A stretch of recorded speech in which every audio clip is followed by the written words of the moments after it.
మిత్రులందరికీ నమస్కారం ఫ్రెండ్స్. సర్టిఫికెట్లు అప్లోడ్కి సంబంధించిన ఆప్షన్ అనేది పెట్టడం తీసేయడం ఇప్పుడు కరెక్ట్గా టైం అనేది నేను వీడియో రికార్డ్ చేస్తున్నప్పటికీ నాలుగు గంటలకైతే మళ్ళీ సర్టిఫికెట్లు అప్లోడ్కి సంబంధించి ఆప్షన్ అనేది రావడం జరిగింది. ఇక్కడ దానికి సంబంధించిన కంప్లీట్ డీటెయిల్స్ అన్ని మీకు ఒకసారి చూపిస్తాను చూడండి. క్యాండిడేట్ లాగిన్లోకి వచ్చిన తర్వాత సర్వీసెస్ అని చెప్పేసి ఆప్షన్ మీద క్లిక్ చేసిన తర్వాత ఫైల్ అప్లోడ్ అని చెప్పేసి మనకి ఆప్షన్ అయితే మళ్ళీ ఇక్కడ ఎనేబుల్ అయితే అయ్యింది. ఇక్కడ మీరు చెక్ చేయొచ్చు ఒకసారి. ఫైల్ అప్లోడ్స్ మీద క్లిక్ చేసినట్లయితే ఈ విధంగా రావడం జరుగుతుంది. వచ్చిన తర్వాత క్యాస్ట్కి సంబంధించి మీరు కొత్త క్యాస్ట్ తీసుకున్నారంటే ఆ కొత్త క్యాస్ట్కి సంబంధించిన నెంబర్ ఎంటర్ చేసి గెట్ డీటెయిల్స్ అని చెప్పేసి క్లిక్ చేయండి. ఆ కొత్త క్యాస్ట్ ప్రకారం డీటెయిల్స్ అనేవి ఇక్కడ చూపిస్తుందంటే ఆ కొత్త క్యాస్టే మీరు ఇక్కడ పెట్టండి. ఓకే, క్యాస్ట్ ఆల్రెడీ మీరు పెట్టేసి ఉంటే దాన్ని అలా వదిలేయండి. నెక్స్ట్ ఎస్ఎస్సికి సంబంధించి కానివ్వండి, మీ ఏవైతే సర్టిఫికేట్స్ ఉంటాయో ఇంటర్కి సంబంధించి, డిగ్రీకి సంబంధించి, పీజీకి సంబంధించి, డిఎడ్ బిఎడ్కి సంబంధించి కూడా సర్టిఫికేట్స్ అన్నీ కూడా ఇదివరకే మీరు అప్లోడ్ చేసేసారంటే పక్కన బ్లూ కలర్లో కన్ను సింబల్లా చూపిస్తుంది కదా, అక్కడ క్లిక్ చేస్తే మీ డాక్యుమెంట్ అనేది మీకు చూపిస్తుంది. ఓకే, ఆల్రెడీ పెట్టేసిన వాళ్ళు పర్లేదు. ఒకవేళ ఏదైనా స్టడీ సర్టిఫికేట్ కొత్తగా తీసుకున్నా, క్యాస్ట్ కొత్తగా తీసుకున్నా మీరైతే ఇక్కడ అప్డేట్ అనేది చేయండి. ఓకే గైస్, ఈ సర్టిఫికేట్స్ అన్నీ కూడా ఇక్కడ పక్కన బ్లూ కలర్లో కన్ను బొమ్మ మీకు కనిపిస్తుంది.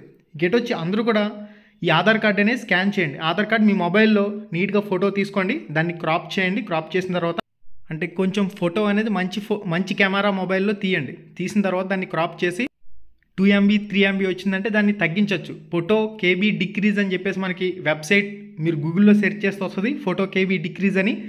ఒకవేళ మీకు వెబ్సైట్ లింక్ డైరెక్ట్గా కావాలంటే రామ్ రమేష్ ప్రొడక్షన్స్ టెలిగ్రామ్ గ్రూప్లో నేనైతే పోస్ట్ చేసాను. అక్కడి నుంచి కూడా లింక్ ఓపెన్ చేసుకుని మీ ఫోటో అనేది ఎక్కువ MB ఉన్న ఫోటో అనేది క్రాప్ చేసి ఆ వెబ్సైట్లో అప్లోడ్ చేసి ఎంత కేబీలో కావాలో అక్కడ సెట్ చేసి జస్ట్ అలా క్లిక్ చేశారంటే మీ ఫోటో అనేది మీకు వచ్చేస్తుంది.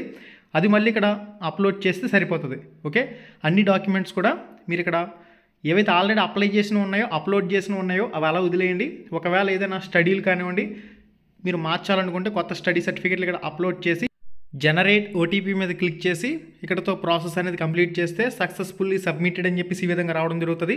ఓకే, ఎవరు కూడా కంగారు పడకండి. సర్టిఫికెట్ల అప్లోడ్ ఆప్షన్ అనేది రేపు సాయంత్రం వరకు మీరు సర్టిఫికెట్ల వెరిఫికేషన్కి వెళ్ళే వరకు ఎనేబుల్ అయ్యే ఉంటుంది కాబట్టి ఎవరు కూడా కంగారు పడవలసిన పని అయితే లేదు.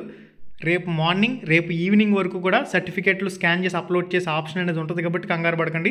ఎవరికైతే కాల్ లెటర్స్ వస్తున్నాయో కొంతమందికి వచ్చాయి. ఎవరికంటే ఒకే అభ్యర్థి 3-4 పోస్టులకి సెలెక్ట్ అవుతారు కదా, అంటే టీజీటీకి సంబంధించి, స్కూల్ అసిస్టెంట్కి సంబంధించి, పీజీటీకి సంబంధించి 3 పోస్టుల్లో కూడా మెరిట్ లిస్టుల్లో ఉన్న క్యాండిడేట్లకి కొంతమందికి కాల్ లెటర్స్ అనేవి వచ్చాయి.